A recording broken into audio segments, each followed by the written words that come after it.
Hello everyone, unfolding literature চ্যানেলে সকলকে স্বাগত জানাই। আশা করি ওয়েস্ট বেঙ্গল স্কুল সার্ভিস কমিশনের এসএলএসটি এক্সামের জন্য যারা প্রস্তুতি নিচ্ছ তাদের প্রস্তুতি খুব ভালো চলছে। তো লাস্ট মুহূর্তে আমি কিছু ওয়ান লাইনার নিয়ে আসলাম এই নোবেলগুলো থেকে। তো আজকে প্রাইড অ্যান্ড প্রেজুডিস থেকে করছি, এবং তোমরা যদি চাও তাহলে আগামীকাল ডেভিড কপারফিল্ড থেকেও তোমাদেরকে কিছু ইম্পর্টেন্ট ওয়ান লাইনার আমি ডিসকাস করে দেবো। তো শেষ মুহূর্তের প্রস্তুতি যখন চলছে তখন চট করে একবার দেখেই নাও, এই ওয়ান লাইনার গুলো হতে পারে তোমাদের কিছুটা হলেও উপকার হতে পারে। তো চলো শুরু করা যাক। প্রথমে বলা হয়েছে যে pride and prejudice was published in 1813। 1813 সালে প্রাইড অ্যান্ড প্রেজুডিস কিন্তু পাবলিশড হয়েছিল। তারপরে বলেছে the novel was originally title first impression. তো প্রথম নোবেলের নাম কিন্তু ফার্স্ট ইমপ্রেশন ছিল। তারপরে the author of the novel is Jane Austen. তো নোবেলের যে লেভেলের কোয়েশ্চেন আসছে 9-10-এ, তো সেই হিসাবে আমাদের এরকম সার্ফেস লেভেলের কোয়েশ্চেনেরই কিন্তু প্রস্তুতি নেওয়া উচিত আমার মনে হয় প্রথমত। তারপরে ডেপথে যতটা যাওয়া যায় সেই আর কি। তো এখানে কিন্তু অথরের নামগুলোও কিন্তু বেশ ইম্পর্টেন্ট, তো মনে রাখাটা প্রয়োজন। The author of the novel is Jane Austen. এবং তার এখানে জন্মের সময়কাল দেওয়া রয়েছে, যেটা অতটা জরুরি নয়। তারপরে the famous opening line is it is a truth universally acknowledged. এই দিয়ে কিন্তু এই নোবেলটার প্রথম লাইন শুরু হচ্ছে। দ্য সেন্ট্রাল থিম, এটা কিন্তু খুব একটা বিখ্যাত লাইন, সেজন্য কিন্তু এই লাইনটা মানে মনে রাখা জরুরি। অনেক জায়গাতেই মানে এই গল্পের এই প্রথম লাইনটা তুলে দেওয়া হয়। তারপরে the central theme is the conflict between pride and prejudice in relationship. তো এটাই কিন্তু এই নোভেলের যে সেন্ট্রাল থিম সেটাই। এরপরে the heroine of the novel is Elizabeth Bennett. তো এই নোবেলের হিরোইনের নাম হচ্ছে এলিজাবেথ বেনেট, এবং এই নোবেলের যে হিরো তিনি হচ্ছেন ফিটস উইলিয়াম ডার্সি। ডার্সি বলে তাকে সবসময় মানে বলা হচ্ছে এই নোবেলের মধ্যে, এবং তার পুরো নাম হচ্ছে ফিটস উইলিয়াম ডার্সি। এবং তার একজন কাজিন রয়েছে, তার নামও কিন্তু ফিটস উইলিয়াম, কিন্তু তাকে বলা হয় কর্নেল ফিটস উইলিয়াম। ঠিক আছে, তো গুলিয়ে ফেলবে না।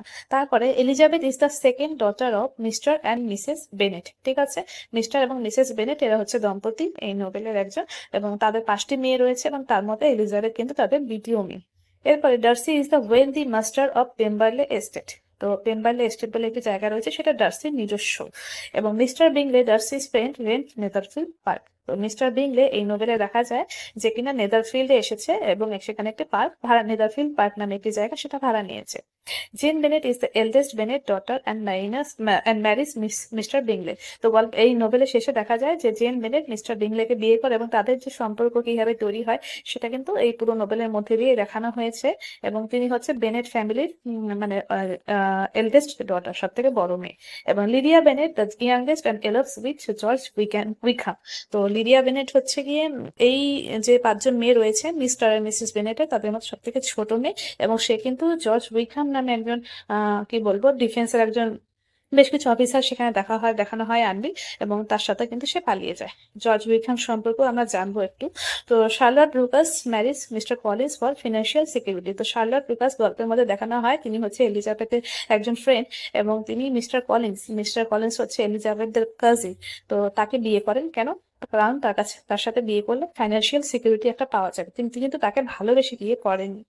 এরপরে Mr Collins is a clergyman and cousin of the Bennets. তো তোমাদেরকে আগে বললাম যে তিনি একজন কাজিন ছিলেন বেনেটদের, এবং তিনি কিন্তু একজন ক্লার্জিম্যান ছিলেন। ঠিক আছে, তারপর Lady Catherine de Bourgh is Darcy's aunt and a symbol of aristocratic pride. তো ক্যাথরিন ডি বোরোর পরিচয় কিন্তু এই নোবেলে পাওয়া যায়, তিনি হচ্ছে ডার্সির আন্ট। ঠিক আছে, এবং তিনি কিন্তু প্যাট্রোনেজ, এই মিস্টার কলিন্স যে রয়েছে তার প্যাট্রোনেজ। তারপরে রয়েছে the Nobel পোর্ট্রেস the social importance of marriage in 19th century England. তো 1900 শতকের যে ইংল্যান্ড রয়েছে সেখানে যে বিয়ে বা যে তাদের যে ক্লাস সিচুয়েশন, এই সমস্ত কিছু কিন্তু এই নোবেলের মধ্যে পোর্ট্রে করা হয়েছে। Elizabeth rejects mister Collins proposal. Elizabeth কিন্তু মিস্টার কলিন্স, যার সাথে শার্লট লুকাসের বিয়ে হয়, তিনি কিন্তু এলিজাবেথকে প্রথমে প্রপোজ করেছিলেন, কিন্তু এলিজাবেথ সেটাকে রিজেক্ট করে। Elizabeth also rejects Darcy's first proposal at Hunsford. তো ফিটজ উইলিয়াম ডার্সি এলিজাবেথকে যে প্রপোজ করে হান্সফোর্ডে, সেটা কিন্তু এলিজাবেথ প্রথমে রিজেক্ট করে দেয়। তারপরে আস্তে আস্তে তার মনেও ভালোবাসার উদ্বেগ ঘটে। তারপরে Darcy's pride and Elizabeth prejudice initially prevent their union. তো এটা হচ্ছে তাদের যে মানে এক হওয়ার যে বাধা, তাদের এই প্রাইড এন্ড প্রেজুডিস, সেটাই নোবেলের নাম, এবং এটাই কিন্তু এই নোবেলের মধ্যে মানে ফলিত হয়েছে। Darcy's secretary helps to arrange Lydia and Wickham's marriage. তো ডার্সি কিন্তু লিডিয়া এবং উইকহামের যে তারা যে পালিয়ে গেছিল এবং তাদেরকে বিয়ে করতে কিন্তু ডার্সি হেল্প করেছিল। কারণ উইকহাম একটু মানে কি বলবো একটা উইক চরিত্র এটা। তো ও কিন্তু মানে ঠকবাজ একটা। তো ও লিডিয়াকে বিয়ে করতে চায়নি, ও শুধুমাত্র তার যে ডেট, তার যে ঋণ হয়েছিল সেটাকে পূরণ করার জন্যই সে লিডিয়াকে নিয়ে পালিয়ে গেছিল, এবং ডার্সি কিন্তু তাকে শেষ পর্যন্ত টাকা পয়সা দিয়ে মানে সেই ঝামেলাগুলো মিটিয়ে তাদের দুজনে বিয়ে দিয়েছে। The turning point is Elizabeth's visit to Pemberley, where she realizes Darcy's true character. তো এলিজাবেথ যখন পেম্বারলে যায় সেখানে গিয়ে কিন্তু সে ডার্সিকে চিনতে পারে, ঠিক আছে। সে তার আন্ট মানে তার যে ম্যাটার্নাল আন্টি আছে তাদের সঙ্গে কিন্তু সে সামার ভ্যাকেশনে মানে ভ্যাকেশন তো নয়, সামার টাইমে সে এই ডার্সি যে পেম্বারলে এস্টেট সেখানে সে ঘুরতে যায়। Elizabeth and Darcy finally overcome pride and prejudice to marry. তো তারপরে কিন্তু তারা কিন্তু নিজেদের প্রাইড অ্যান্ড প্রিজুডিস বুঝতে পারে শেষ পর্যন্ত, এবং তারা শেষ পর্যন্ত বিয়ে করে। The main setting is Hertfordshire, Derbyshire. তো এই নোবেলটি এই দুটো জায়গাতেই মেনলি দেখানো হয়েছে। The novel is considered a comedy of manners. এটা কমেডি অফ ম্যানার্স একটা নোবেল হিসেবে ধরা হয়। Jane Austen uses free indirect discourses to reveal characters thought. তো এখানে কিন্তু জেন অস্টেন মানে এই নোবেলের মাঝে মাঝে মানে ক্যারেক্টার গুলো কি চিন্তা করছে এই জিনিসগুলো তুলে ধরেছে। তো প্রত্যেকটা ক্যারেক্টারের চরিত্র এই মানে থটের মধ্যে দিয়ে বোঝা যায়, সেটাকেই বলা হয়েছে indirect discourse two reveal characters thought. Mister Bennett is known for his sarcastic humour and detachment. ঠিক আছে, মিস্টার বেনেটের মানে তার এটা পরিচয়, তিনি বেশ হিউমারাস একজন লোক ছিলেন। এবং Mrs Bennet chief's concern is marrying of her daughters. এবং মিসেস বেনেট যে ছিলেন তার কিন্তু মানে মেন যে চিন্তা, তার জীবনে একমাত্র চিন্তা ছিল তার মেয়েদের একটা ভালো জায়গায় বিয়ের ব্যবস্থা করা। Wickham falsely accuses Darcy of denying him a promise living. তো উইকহাম কিন্তু ডার্সিকে মানে এরকম একটা ফলস তার উপর একটা ব্লেম দেয় যে সে তাকে তার যে পাওনা সমস্ত সেটা তাকে দেয়নি, কারণ সে হচ্ছে তার বাবা মানে উইকহামের বাবা ডার্সির বাবার আন্ডারে কাজ করতো। তো সেই সূত্রে তাকে তার অনেক কিছু পাওনা সে দাবি করে, কিন্তু ডার্সি তার মানে সে ডার্সিকে ব্লেম করে যে ডার্সি তাকে সমস্ত কিছু দেয়নি। এটা কিন্তু একটা মিথ্যে, ঠিক আছে। তারপরে the climax of the novel is ডার্সির সেকেন্ড প্রপোজাল অ্যাট লন্ডন।